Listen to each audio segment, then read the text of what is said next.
Samantala, tinalakay ni Senate President Pro Tempore Jinggoy Estrada si Police Major General Nicolas Torre III dahil sa paraan ng pag-aresto nito kay dating Pangulong Rodrigo Duterte. Bagamat wala mismo sa Senado, nakilahok ito via video call sa hearing ng Senate Foreign Relations Committee tungkol sa dating Pangulo at International Criminal Court.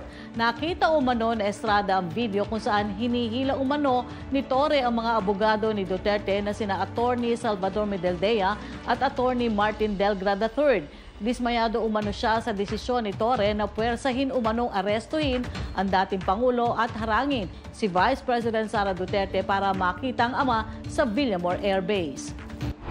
Saw the video.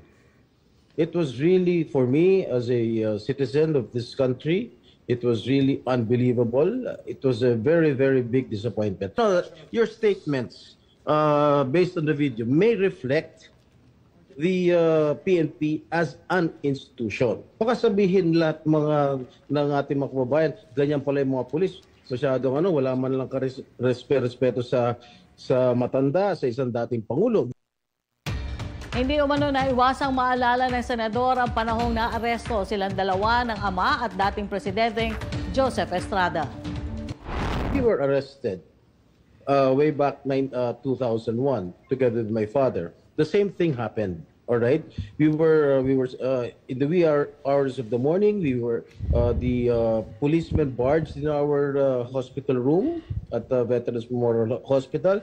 They were arresting us. They wanted us to be transferred to another detention cell because after the May 1 siege, at ano sabi ng mga police?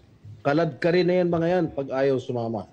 At the same time, when I saw the video, parang nag-flashback sa akin yung ginawa ng mga kapulisan ng araw sa amin. At ang sabi mo, hihilahin ko yan, hihilahin ko yan.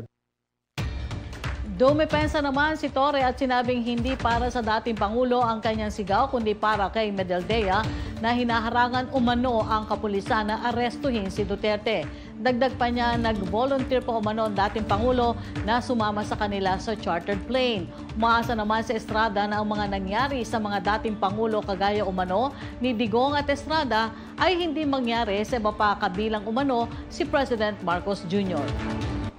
I'm not defending President Duterte. I'm just explaining the rights of an accused. Because naging akusado rin ako.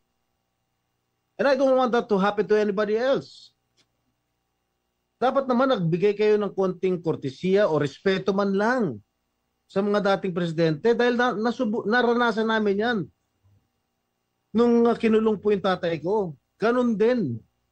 Kawalang respeto ang mga pulis sa amin.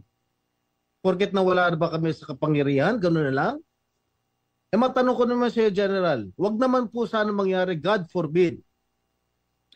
Sa pag sinapit ng ni President, pag sumapit ng ganitong sitwasyon si Presidente Marcos, gagawin mo rin ba 'yon sa kanya?